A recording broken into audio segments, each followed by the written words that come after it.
We're just talking. Okay. Hi. So I'm here with Coach Alex from Washington University? Washington College. Washington College. Washington College, yes, sir. So as far as I know, it's a Division III college. Actually, that's about all I know. Yeah. So we'll start from the basics. So Washington College, like you said, D3 school in Chestertown, Maryland, about an hour and a half from DC, hour and a half from Philly, about 2 hours from Baltimore. Okay. So how many kids will be there? So we have 1,500 students, roughly. How many will play basketball? Right now, currently have 15 players on our roster. About 25% of our student population are athletes. So athletics is a big part of our school. So if you've got 15 kids, how many try out for the team? Well, we recruit, let's say 15 right now. We recruited 3. We'll probably have about 3 or 4 trying out. Right. And usually that's just something we usually have to do. We pretty much know who we want. So everything's done through recruitment? Everything's recruitment. Unless it's a special case, some kid who we didn't see slip through our eyesight and Washington College. He's really good. Yeah.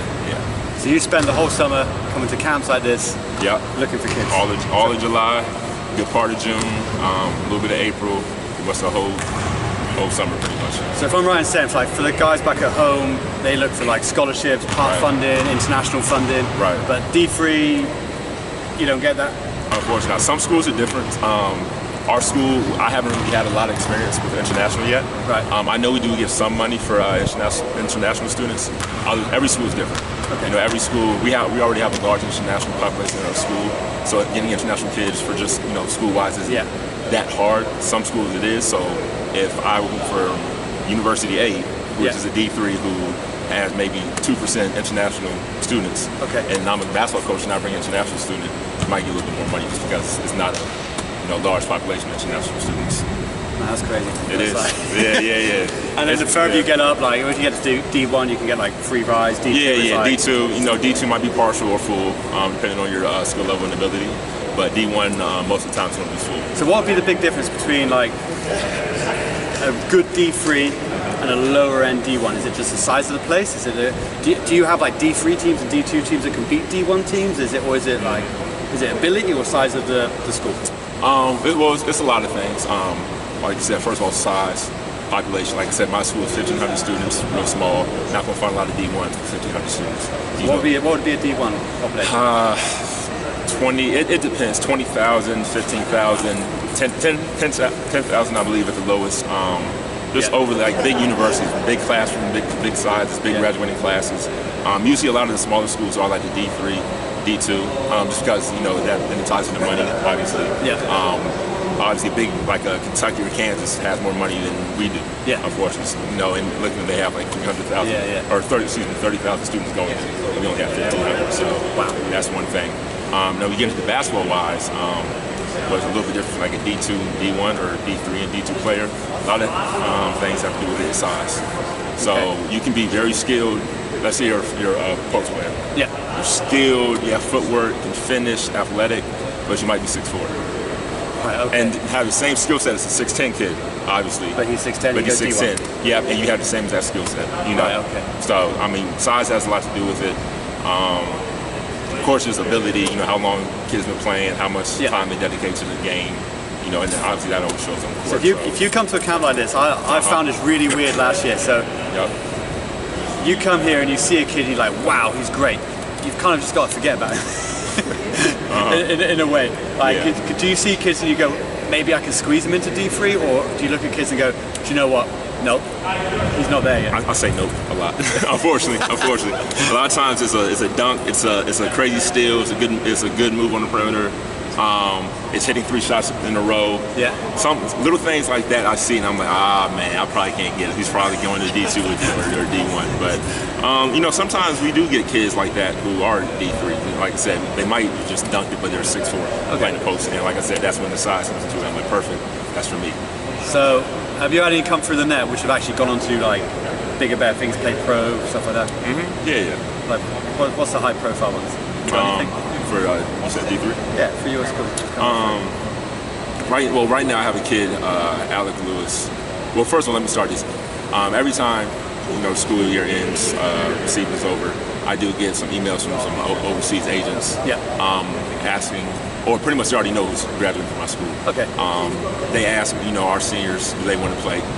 They watch the game film, their highlights, look at their stats, and believe they have the potential to play. A lot of times our kids, they feel like they want to, pursue their careers, away from basketball.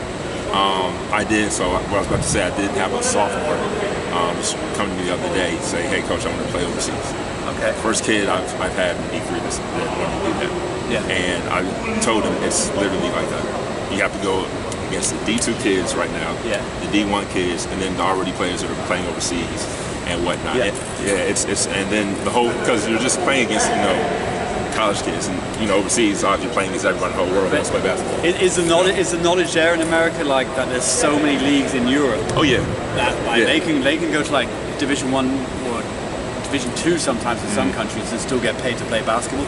Do the kids know that, or do they just have this bubble of like I think they top just have divisions? I think it varies. I think they have a bubble of the top divisions. They know that not every league is like players on the NBA verge. And not every league is like that, but they don't know that they can work their way up. Okay. And that's just come from youth and inexperience. I'm sure like if a kid wants to go overseas, signs an agent or agency and fills them on all that information every day.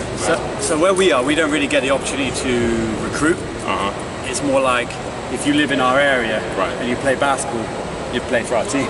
Right. Okay. Yeah. Okay. Otherwise, so it's like high school. It's like high school. Yeah. Here, Pretty much. So you got to focus a lot on player development, individual development. Right. This is what we got. Let's make it better. Right. I got loud kids. They enjoy themselves. Bloopers. So it's like, this is what we got.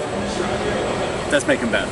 Right. So when you get into the college and you can recruit, does player development go out the window because you just get the best kids, or have you got to work on that? No.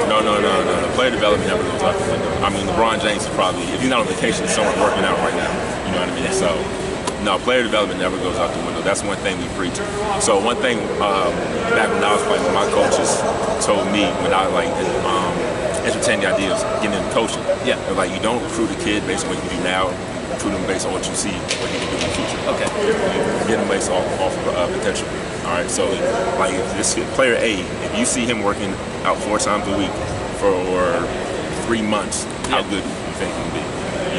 So if I'm like, hey, player A, if he works out, he's gonna be great, but you have to work out. You can't just come in. Oh, I got some colleges coming and see me. I'm good. I don't have to spend any more time in the gym. No, it's just I'm recruiting you pretty much based off like what I think you need, what I think you become. So player development is huge. It never goes away. Like we find we have like we don't get the athletes in England. We get a few, not a huge amount. I know in the area where I am, we don't really get that many athletes. So it's like fundamental work. Let's get shooters. Let's get good footwork. And that's what we do a lot of our work on. Like I came here for the first time, and guys are just like flying through the gym, flying through the air. It's a different style. Like completely different style. Have you seen a lot of European basketball? Not tons. I've had a couple European teammates. One from Bulgaria, one from Sweden, a couple I forgot where they're from. But I've seen it. They came in with the same mindset. They're like, wow, so much fast, so much quicker, so much more physical. You adjust. It's pretty much like learning anything new, any new skill. You just have to spend time on it, engulf yourself in it. You'll adjust. This shouldn't be a huge roadblock for any international kid. So you're not just recruiting this camp, you got coaching it as well. You coached last week. How did your team do? I went 5-2 for the first time in hoop group history. Let this be known. Alex Bates from Washington College went 5-2. Oh, Paul, I was so happy, bro. If my team is seeing this, I'm still happy. So you know what? We're gonna celebrate if I ever see you guys ever again, man. Seriously. So you're NBA West. So the way the groups work, you got NBA East, the top group, NBA West, NCAA. I think I'll be NBA West. You'll probably be NBA West. We'll see. I'm not sure yet, but judging, I'm 3-0 for going to NBA West. So I'm, if the history serves correct, I'll be NBA West. Okay. So we'll go up against each other. That's fine. We went up against each other. Was it last year? Final game. Who won that? You did. It was a good game though. Oh, we were right there. But you pulled it out, man. I had the Spanish point guard. Yes, you did. Don't dismiss those overseas players. Never do that. All right. Anything like you want to add into, say, anyone who's looking at this from England who wants to come over to a camp in America, like maybe come to Hoop Group, check anything out? Is it worth it? Is it is it worth all those hours flying? Is it worth all the money spending? It's worth it if you know basketball is your passion and you're 150% sure this is what you want to do. Okay. 150% sure you want to play in college and maybe even beyond. I understand like overseas is you can start playing in leagues, men's leagues or whatever. So, I mean, even so, you just want to start playing men's league and you're serious about it, this can help you too. Okay. Coming over here, seeing different levels of basketball, playing against like American style, all it can do is help. But like I said, only if you're 150% sure you want to do it. If you're in the gym every day, and someone has to kick you out because you're just in there and you don't get tired, that's the type of player that should come to Hoop Group. All right. Yes, sir. Thanks very much. Appreciate it. Yes, Thank sir. you. First interview.